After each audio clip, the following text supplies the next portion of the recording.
Greetings, Stalkers! My name is Alexey, and I am programmer of Stalker 2 Heart of Chernobyl. In this episode of the Zone Kit tutorial, we are going to show you how to bring a completely new weapon into the zone.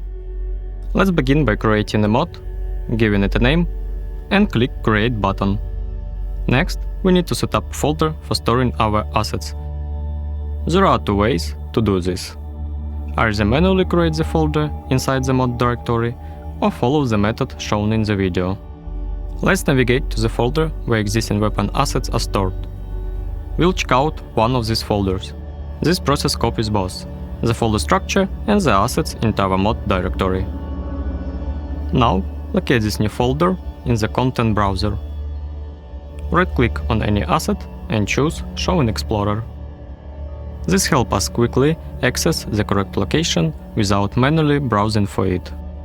With the folder open in Explorer, delete the copied assets. We only needed them as a workaround to generate the proper folder structure.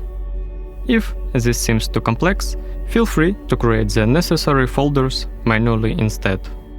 Now, copy your prepared assets into this folder. Once the assets are in place, we can move on to editing prototypes. This step is essential for creating a new weapon. It involves setting up a new item, assigning the appropriate parameters, and linking a visual model. To start editing, we need to copy the relevant prototypes from the editor into our mod. Only the ones needed for the weapon should be copied. Locate and open the editor prototypes. The video shows the exact path. Inside the mod, recreate the same folder structure used in the editor. Start with a folder named GameLight, and inside it, add another folder called Game Data. Into this folder, copy item generator prototypes.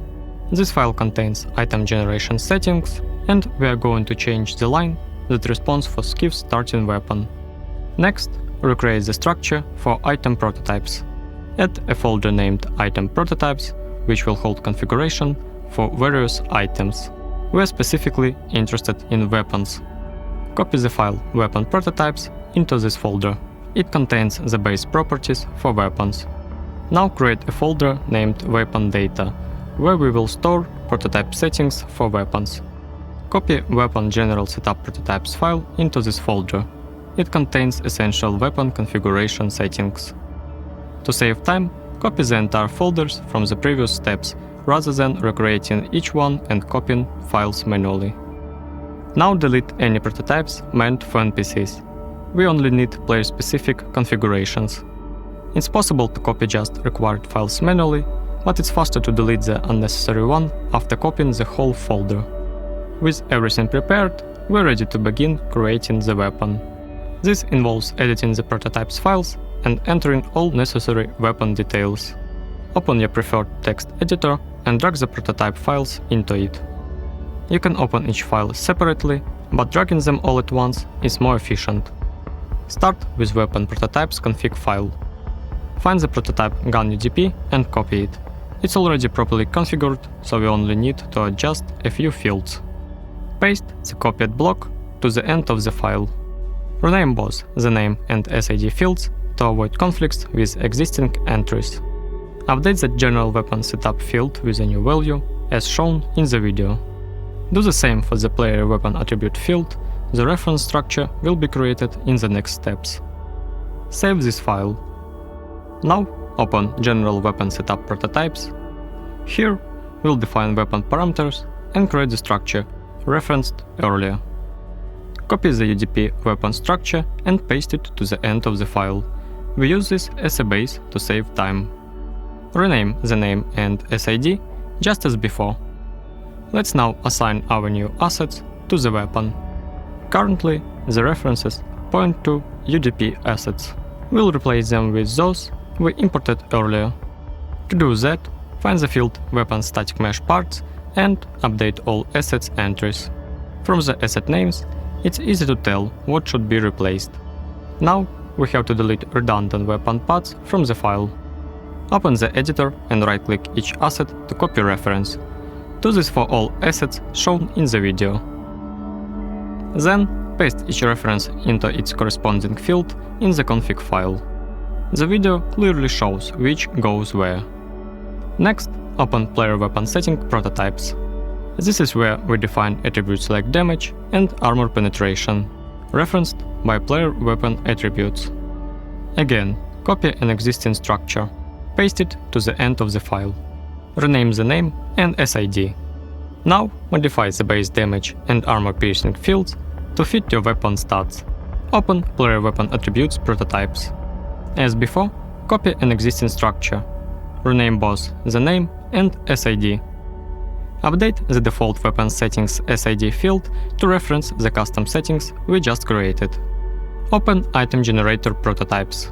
Here we'll replace the standard SCIF starting pistol with the new one to test it in-game. Look for E01 MQ01 Player Item Generator. This responds for item generation at the start of the game. Replace gun SCIF gun with our created gun new weapon. To tweak pistol recoil, return to the editor. In the content browser, select the content folder to ensure the entire directory is searchable. Then search for camera pattern, blend curve, pistols. Right-click this file and select Checkout to make edits. Find the checked out file in your mod folder. Apply your desired recoil tweaks. And that's it.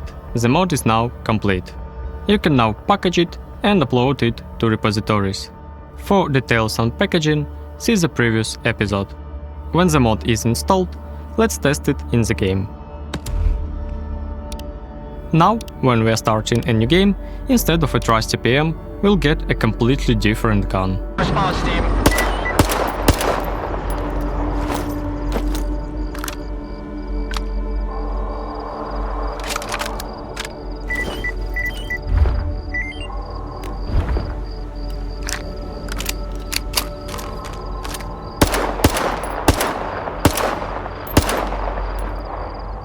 Thank you, Stalkers, for being with us and watching this episode of the Zone Kit tutorials. In the next one, we'll show you how to mod a weapon animation, be it for some classic gun or that one you created yourself.